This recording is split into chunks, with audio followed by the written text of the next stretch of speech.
नमस्कार, मैं बिंदु और आप सभी देख रहे हैं चैनल बांग्ला का हिंदी समाचार। अब देख लेते हैं खबरें विस्तार से। उत्तर 24 परगना के बोयालिया नदी से एक डॉल्फिन बरामद किया गया। बसीरहाट महकुमा के सुंदरबन अंचल के संदेशखाली थाना के अंतर्गत कोराकोटी दुर्गम मंडल मिलन बाजार के संलग्न बोयालिया नदी से एक विरल प्रजाति का डॉल्फिन बरामद होने से आसपास के इलाके में हलचल मच जाती है। यह डॉल्फिन 10 फुट लंबा एवं 3 फुट चौड़ा है। डॉल्फिन मत्स्यजीवी के जाल से बरामद हुआ। नदी में ज्वार के समय डॉल्फिन आता है, परंतु भाटा के समय नदी का पानी कम हो जाने से मत्स्यजीवी के जाल में फंस जाता है डॉल्फिन। स्थानीय मनुष्य शंभुनाथ मंडल के नेतृत्व में डॉल्फिन को नदी से बरामद करके कोराकटी दुर्गम मंडल मिलन बाजार के संलग्न एक तालाब में रख दिया गया है। अनुमान लगाया जा रहा है कि इस डॉल्फिन का वजन लगभग 1 क्विंटल होगा। इस घटना की पूरी जानकारी वन कार्यालय को दी गई। मत्स्यजीवियों का प्राथमिक अनुमान है कि इलाका सुंदरबन होने के कारण बंगोपसागर से रास्ता भटककर डॉल्फिन नदी में ढूक पड़ा खाने की खोज में। ग्रामवासियों द्वारा डॉल्फिन को शारीरिक रूप से स्वस्थ रखने के लिए सभी प्रकार का व्यवस्था किया गया है।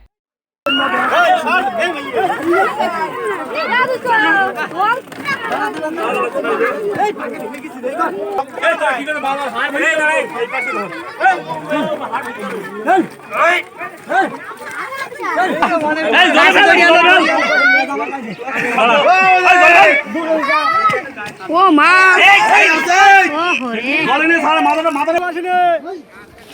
आस्ते आस्ते आस्ते आस्ते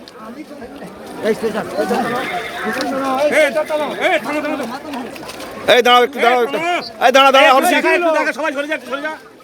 পাশে বালি নদীতে ওটা জল কমে যাওয়ার পরে ওটা আমরা দেখতে পাই সবাই মিলে। তো এটা উৎসাহী মানুষ প্রচুর দৌড়াদৌড়ি করছিল, সেখানে আমরা নেমেছিলাম। এখানে জল না থাকার জন্য মাত্র আটকে গেছে। তারপরে আমাদের গ্রামের ছেলেমিলে সবাই মিলে গিয়ে ওটাকে ধরে আমার নিজের ঘেরের মধ্যেই এটা ছেড়ে মোটর চালিয়ে অক্সিজেনটা দেওয়া হয় যাতে মাছটা সুস্থ থাকে, স্বাভাবিক অবস্থা থাকতে পারে, তার রেসপিরেটরি সিস্টেমটা ভালো থাকতে পারে। আর সাথে সাথে আমরা আমাদের যে জেলা রেঞ্জ অফিস রয়েছে, জেলা রেঞ্জ এবং হরিখালি বিট থেকে আমাদের রেঞ্জার সাহেব তারা আসেন, এসে আমাদের সঙ্গে সহযোগিতা করেন। তাদের সহযোগিতায় যেহেতু এটা শিডিউল 1 অ্যানিম্যালকে আমরা রাত্রে উদ্ধার করা যায় না, ওনারা বললেন। তো আজকে সকালে তারা এসে তাদের আর অফিসারদের নিয়ে এসে মাছটাকে উদ্ধার করে তারা তাদের জেলা অফিসে নিয়ে গেছেন। সেখানে তার চিকিৎসার জন্যই তারা নিয়ে গেছেন। তারপরে তারা জানালেন যে তাদেরকে ছাড়া হবে, মাছটাকে বাইরে ছাড়া হবে সুস্থ হওয়ার পরে। बिना रिश्वत का पश्चिम बंगाल में कोई सरकारी कार्य नहीं होता। हर सरकारी कार्य के लिए रिश्वत देना पड़ता है। ऐसा तीव्र प्रतिक्रिया दिए कलकत्ता विमानबंदर पर बीजेपी का पश्चिम बंगाल का पर्यवेक्षक कैलाश विजयवर्गीय। इस विषय पर कैलाश विजयवर्गीय आगे कहते हैं कि सरकार में 2 ही क्षमता का केंद्र बिंदु है, एक है मुख्यमंत्री एवं दूसरा मुख्यमंत्री का भाईपो। मुख्यमंत्री का छवि साफ सुथरा है, परंतु भाईपो का छवि दुर्नीतिग्रस्त है। जब तक रिश्वत नहीं दिया जाए तब तक कोई सरकारी कार्य नहीं करते हैं। इसी कारण राज्य में उन्नति को लेकर बहुत कार्य रुका हुआ है। यह कहना है कैलाश विजयवर्गीय का। उल्लेखनीय है कि कैलाश विजयवर्गीय को डायमंड हार्बर के आक्रमण के कारण उन्हें बुलेट प्रूफ कार दिया गया है। इस विषय पर कैलाश विजयवर्गीय से पूछे जाने पर वे कहते हैं कि शायद हो सके तो केंद्र से निर्देश आया है कि साधारण गाड़ी पर मुझे नहीं जाने दिया जाए, इसी कारण मुझे बुलेट प्रूफ कार दिया गया है। देखिए, यहाँ पर या तो ममता जी कहती तो होता है या भाईपो कहते हैं तो होता है। सरकार के 2 केंद्र बिंदु है, एक बहुत साफ छवि दिखाई देती है और एक भ्रष्टाचार से गले तक डूबा हुआ है। ममता जी की छवि बहुत साफ दिखाई दे रही, पर उनके भाईपो जो कि भ्रष्टाचार में डूबे हुए हैं।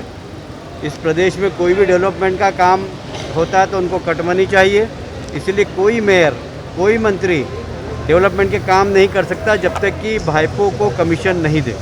होम मिनिस्ट्री से आदेश आया है कि मुझे अब सामान्य कार में नहीं बैठना है, ऐसा तो उनके आदेश हैं और इसलिए बुलेट प्रूफ कार मिली होगी शायद। मैं तो अभी देखूंगा, देखा नहीं मैंने। बंगाल में निरापत्ता नहीं है क्या? जलपाईगुड़ी जिला के विभिन्न नदी से बालू चुराने का आरोप बार बार ग्रामवासियों द्वारा उठाने के बाद भी प्रशासन इस विषय पर किसी अनजान कारण से चुप्पी साध कर रहती है, जिस कारण दिनों दिन बढ़ते जा रहा है बालू माफिया का अत्याचार। अवैध तरीके से बालू चुराने के कारण कृषि संबंधी कार्यों में असुविधा हो रही है कृषकों को। दिनों दिन बढ़ते इस प्रकार के घटना से ग्रामवासी अत्यंत ही परेशान हो चुके हैं। अंत में बाध्य होकर इस बार जलपाईगुड़ी के यमुना पार के 4 ग्राम के निवासी बाली भर्ती एक ट्रक को पकड़कर आक्रोश प्रकट किए।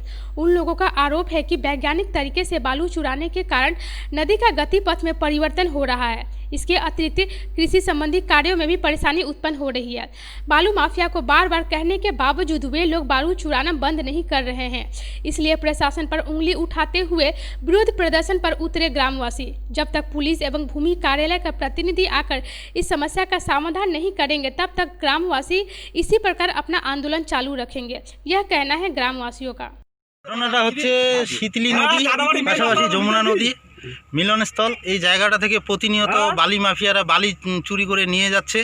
গ্রামবাসীরা প্রতিবাদ করলেও কারো কথায় কোনো কর্ণপাত করে না। আমরা বারবার বলা সত্ত্বেও তারা কোনো কথাই শুনতে রাজি হচ্ছে না। আজকে আমরা অত্র এলাকার সরকারপাড়া, মাচুয়াপাড়া, ধর্মদেবপাড়া, অমরখানা এই 4টা গ্রামের লোক মিলিত হয়ে এই বালি সমেত একটা টলিকে আমরা আটক করেছি। এখন আমরা প্রশাসনের দ্বারস্থ হয়ে একটা কথাই বিনীতভাবে অনুরোধ করব যে আমাদের এখান থেকে যেন কোনো রকম আর বালি তোলা না হয় এবং আমাদের এখানকার কৃষককে যেন বাঁচানো হয়। কারণ কৃষকের কৃষি জমি প্রতিনিয়ত নদীর কবলে পড়ে ধ্বংস হচ্ছে। আর এখানে এক শ্রেণীর লোকেই উপকৃত হচ্ছে, যারা বালি বিক্রি করতেছে এবং যারা বালি নিয়ে বিক্রি করে তারা।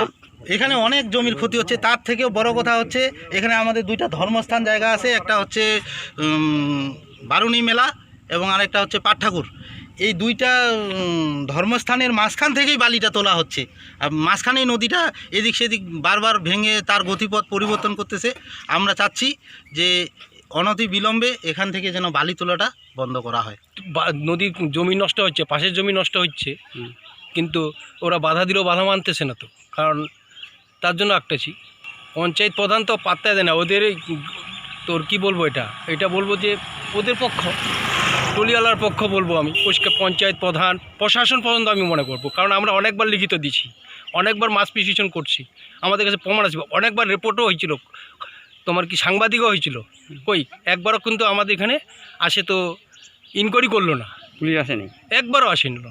আমরা লিখিতভাবে করছি, মাস পিটিশন করছি, কই আসলো না। তো কি চাচ্ছি, টলিকে বন্ধ করতে চাচ্ছি, টলি যেন না আসে। আর भोजन रसिक बंगालियों के लिए इलिस मछली हर वक्त ही पसंदीदा होता है, परंतु इलिस मछली का दाम ज़्यादातर समय ही आसमान छूता है। इसलिए क्रेताओं के लिए हर वक्त इलिस मछली खरीद कर उसका स्वाद लेना उनके लिए संभव नहीं होता। इलिस मछली द्वारा बनाए गए विभिन्न व्यंजनों से उनका मन वंचित ही रह जाता है। परंतु वर्ष के शेष में देखा जा रहा है कि अचानक ही इलिस मछली का आमदनी बढ़ जाने के कारण मछली के दाम में गिरावट आई है। फलस्वरूप जलपाईगुड़ी के मछली बाजारों में इलिस विक्रय हो रहा है मात्र 300 रुपया केजी दर से। साधारण रूप से इन इलिस मछली का बाजार मूल्य रहता है 500 रुपये के आसपास, परंतु दाम कम जाने पर भी खूब एक खुशी नहीं देखा जा रहा है विक्रेताओं को। कारण आमदनी बढ़ने पर भी बाजार में इलिस क्रेताओं को उस प्रकार नहीं देखा जा रहा है। लॉकडाउन के बाद बहुत व्यक्ति ही जीविकाहीन हो गए हैं, इसलिए लोगों के हाथों में पैसे नहीं होने के कारण भोजन रसिक बंगाली के साथ साथ बहुत व्यक्ति ही इलिस मछली का स्वाद नहीं ले पा रहे हैं। इस विषय पर एक इलिस विक्रेता का कहना है कि डायमंड हार्बर का बहुत मछली बाजार में आया है, परंतु अभी सीजन ऑफ होने के कारण क्रेताओं में मछली खरीदने के लिए उस प्रकार आग्रह नहीं देखा जा रहा है। जो इलिस इतने दिन तक 400 से 500 रुपये दर में बेचे जा रहे थे, वो इलिस अभी मात्र 280 रुपये से 300 रुपये दर में विक्रय हो रहे हैं। 300 টাকা খুশি আপনারা? খুশি হইতেই হবে, খুশি ছাড়া উপায় নাই তো। কিনছেন? হ্যাঁ কিনছেন? হ্যাঁ দেখি কদিন আগে তো 400 টাকা 500 টাকা। হ্যাঁ আর এখন কিনছেন? 300 টাকা। এটা অফ সিজন তো, অফ সিজনে দাম পড়ে গেছে, না ইলিশের দাম কমে গেছে। সিজনটা অফ, বাজার ভালো নাই, এই কারণে 300 টাকা কেজি বিক্রি হচ্ছে। বিক্রি কেমন হচ্ছে? বিক্রি কী করবো, 300 কিনে 300 বেচতেছি আমরা, প্রফিট নাই কোনো। এটা বাজার খুবই খারাপ, বাজারে লোক আসা যাওয়া বন্ধ হয়ে গেছে। এটা কি কাঁচা ইলিশ? কাঁচা ইলিশ। কোথা থেকে এই ইলিশ আমরা, এটা ডায়মন্ড হারবার। ইলিশ 500 টাকা, 400 টাকা, 400 টাকা বেশি আমরা। এখন বিক্রি করছেন কত? 300 টাকা কেজি, 300 কমও দিচ্ছে অনেকে। 1 কেজি নিলে 280 টাকা দিচ্ছে। बौसीरहाट महकुमा का हिंगलगंज ब्लॉक का सुंदरबन के प्रांत अंचल में परिवेश की सुरक्षा के लिए आगे बढ़े एक स्वेच्छासेवी संगठन हिंगलगंज और रायमंगल के काली नंदी नदी के पास जो सब वाणिज्य वस्तुएं खासकर ग्रामवासियों द्वारा फेंका गया विभिन्न प्रकार का प्लास्टिक, उन सभी वाणिज्य वस्तुओं को बरामद करके आने वाले दिनों में सुंदरबन को बचाने के लिए एक नया संकल्प लिए बिथारी दिशा संस्था। साथ साथ हिंगलगंज बाजार इलाका में भी प्लास्टिक मुक्त करने के लिए कार्यक्रम किया गया। इसके अतिरिक्त साधारण मनुष्य को लेकर एक खास कार्यशाला भी आयोजन किया गया सुंदरबन को बचाने के लिए। एक तरफ जिस प्रकार मैनग्रोव का चारा लगाने का कार्यक्रम, तो दूसरी तरफ प्लास्टिक वाणिज्य वस्तुओं को हटाकर पर्यावरण को स्वस्थ स्वाभाविक रखने के लिए एक प्रशिक्षण शिविर आरंभ किया गया। संस्था के सभापति प्रदीप चक्रवर्ती, हिंगलगंज का ज्वाइंट बीडीओ ओम प्रकाश गुप्ता, इस संस्था के संपादक दिलीप पाल सह विशिष्ट व्यक्ति इस अभियान में अंशग्रहण किए। सुंदरबन परिवेश को बचाने के लिए प्लास्टिक मुक्त सुंदरबन को बनाने एवं सुंदरबन का नदी बांध सुरक्षा के लिए इच्छामती, काली नंदी एवं रायमंगल नदी के किनारे मैनग्रोव चारा रोपण किया गया।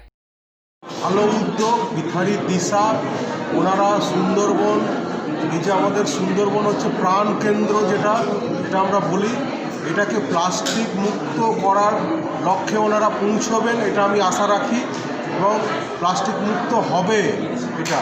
এবং উনি যেটা বলছেন যে রিসাইক্লিং পদ্ধতিতে এই প্লাস্টিকের ভ্যালু আবার হচ্ছে মানুষের কাছে ফিরে আসবে, এইটা একটা খুব ভালো উদ্যোগ ওনারা নিয়েছেন। এটা আমাদের ব্লক প্রশাসনের পক্ষ থেকে, পঞ্চায়েত সমিতির পক্ষ থেকে, গ্রাম পঞ্চায়েতের পক্ষ থেকে সর্বতোভাবে সাহায্য করবো। ওনারা যেভাবে আমাদের সহযোগিতা চাইবেন সেই সহযোগিতা আমরা দেব। चैनल बांग्ला का हिंदी समाचार अभी तक इतना ही। नमस्कार।